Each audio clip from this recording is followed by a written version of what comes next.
might just make my weakness everything might change.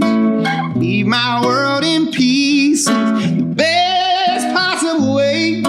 Might make me go crazy, might make me fall hard.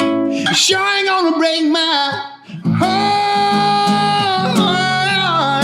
Sure ain't gonna break my heart. Woo.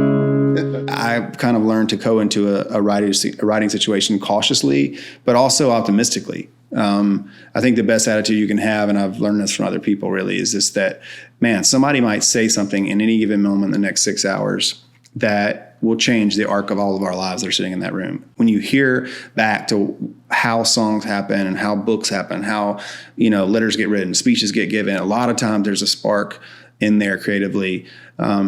And I've found that it's very small and you never know where it's coming from. Even though there's some really great writers and maybe it comes from them more often than not, it's certainly not always like that. And so I've tried to get a preparation of that process. It's easy when, my studio stuff is over here and I come in and I have a whole thing I do in the morning, a routine. And I think that probably comes from my sports background, but also just seeing how writers do it. Of coming in, I get my coffee, I put it in a certain place. I start with a certain kind of order of sounds that I use and those kind of things. And I think it's important to do that because it lets you know where you are and also gives you some confidence and gets the ball rolling a little bit.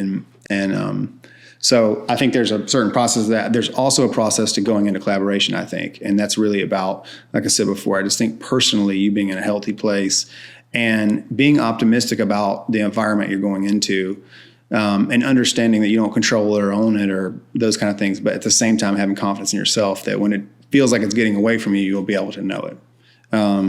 If there's anything I think I've taken into this last year or two, it's that there's been so many great things. There's also been some really crappy days when you walk away and it's like, well, that didn't happen, but that's part of this process. That's the reason I'm having the other good days.